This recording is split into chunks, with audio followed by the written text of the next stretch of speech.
Hi hello എല്ലാവർക്കും നമസ്കാരം. നമ്മുടെ രക്തത്തിലെ പഞ്ചസാരയുടെ അളവിനെ നിയന്ത്രിക്കാൻ കഴിവുള്ള ഒരു സ്പെഷ്യൽ സൂപ്പാണ് നമ്മൾ ഇന്ന് തയ്യാറാക്കാൻ പോകുന്നത്. ആയുർവേദത്തിൽ പ്രഥമ സ്ഥാനമുള്ള കുമ്പളങ്ങ ഉപയോഗിച്ചിട്ടാണ് നമ്മളിത് തയ്യാറാക്കുന്നത്. ഇത് ഒരുപാട് ഗുണങ്ങളുണ്ട്. ദഹന പ്രശ്നങ്ങൾ അകറ്റാനായിട്ട്, വിരശല്യം, ഗ്യാസ്, അസിഡിറ്റി ഇതുപോലുള്ള പ്രശ്നങ്ങളൊക്കെ കണ്ടിന്യൂസ് ആയിട്ടുള്ളവർക്ക് നമുക്ക് ഇത് കഴിക്കുകയാണെങ്കിൽ അത്തരം കാര്യങ്ങളൊക്കെ മാറ്റിയെടുക്കാനായിട്ട് പറ്റും. ആർത്തവ വിരാമ പ്രശ്നങ്ങൾ, നേത്രരോഗങ്ങൾ, പ്രമേഹം, വിഷാദം എന്നിവയ്ക്കെല്ലാം ഗുണം ചെയ്യുന്നതാണ്. അതുപോലെ തന്നെ നല്ല ആരോഗ്യവും ബുദ്ധിയും ഒക്കെ വർദ്ധിപ്പിക്കാനായിട്ട് സഹായിക്കുന്ന ഒരു സൂപ്പാണ് നമ്മൾ കാണാൻ പോകുന്നത്.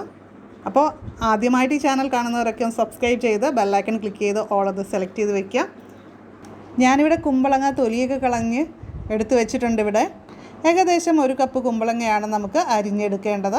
അപ്പോൾ ഞാനിവിടെ ചട്ടിയിലേക്ക് കുമ്പളങ്ങ അരിഞ്ഞതും അതുപോലെ തന്നെ മഞ്ഞൾപ്പൊടി ഇട്ട് കൊടുക്കുന്നുണ്ട്. പിന്നെ ലേശം ഉപ്പും പിന്നെ ജീരകം പൊടിച്ചത് അല്ലെങ്കിൽ ജീരകം തന്നെ അങ്ങനെ തന്നെ ചേർക്കാം കേട്ടോ.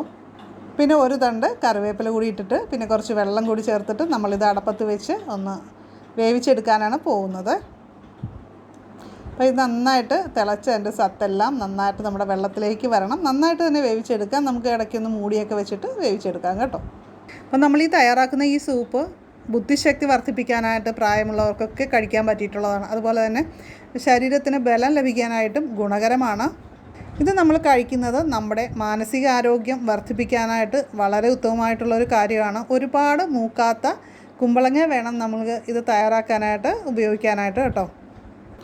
ശ്വാസകോശ സംബന്ധമായ രോഗങ്ങളുള്ളവർക്കും അതേപോലെ തന്നെ മൂത്രതടസ്സം, ആമാശയ രോഗങ്ങൾ ഇതിനെല്ലാത്തിനും പിന്നെ അർശസ് പോലുള്ള പ്രശ്നങ്ങൾക്കെല്ലാം നമ്മൾ കുമ്പളങ്ങ ഉപയോഗിക്കുന്നത് നല്ലതാണ്. അപ്പോൾ നമുക്ക് ഇതേപോലെ സൂപ്പാക്കിയൊക്കെ കഴിക്കുന്നത് നല്ലതാണ്. അപ്പോൾ ഈ ഒരു സൂപ്പിൻ്റെ മറ്റൊരു സവിശേഷത എന്ന് പറയുന്നത് ഇത് അൾസറിനെ തടയാനായിട്ട് സഹായിക്കും. അതുകൊണ്ട് തന്നെ വയറ്റിൽ അൾസറുള്ള ആൾക്കാർക്കൊക്കെ ഈ ഒരു സൂപ്പ് കുമ്പളങ്ങ ഉപയോഗിച്ച് ഇങ്ങനെ തയ്യാറാക്കി കഴിക്കുന്നത് വളരെ നല്ലൊരു റിസൾട്ട് കിട്ടാനായിട്ട്, ആ പ്രശ്നങ്ങളൊക്കെ മാറിക്കിട്ടാനായിട്ട് ഹെൽപ്പ് ചെയ്യുന്നതാണ് കേട്ടോ.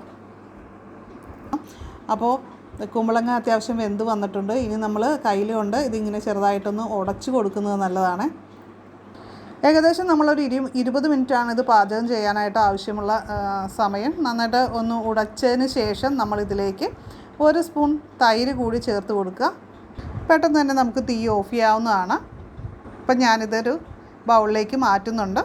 പാൻക്രിയാസിനെ പ്രമേഹത്തിലേക്ക് തള്ളിവിടുന്നത് തടയാനായിട്ട് നമ്മൾ തൈര് ചേർത്തതിലൂടെ സാധിക്കുന്നുണ്ട്.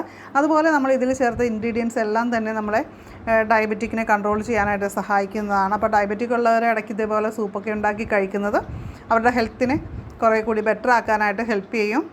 അപ്പോൾ ഡയബറ്റിക്കുകാർക്ക് പറ്റിയിട്ടുള്ള മറ്റ് ഫുഡിൻ്റെ പേരുകൾ എന്തെങ്കിലുമൊക്കെ നിങ്ങൾക്ക് അറിയാമെങ്കിൽ, ഇതേപോലെ തയ്യാറാക്കുന്നതിൻ്റെ പേരുകളൊക്കെ അറിയാമെങ്കിൽ നിങ്ങൾക്ക് താഴെ കമൻറ്റ് ചെയ്യുക, ഡീറ്റെയിൽ ആയിട്ട് തന്നെ പറയുക. അപ്പോൾ ഇന്നത്തെ വീഡിയോ നിങ്ങൾക്ക് ഇഷ്ടപ്പെട്ട് കഴിഞ്ഞാൽ ലൈക്ക് ചെയ്യാനും ഷെയർ ചെയ്യാനും മറക്കരുത്. ഒരുപാട് പേർക്കത് ഉപകാരപ്രദമായിരിക്കും. അപ്പോൾ തീർച്ചയായിട്ടും നമുക്ക് മറ്റൊരു നല്ലൊരു വീഡിയോ ആയിട്ട് വീണ്ടും കാണാം. അപ്പോൾ എല്ലാവർക്കും നന്ദി, നമസ്കാരം.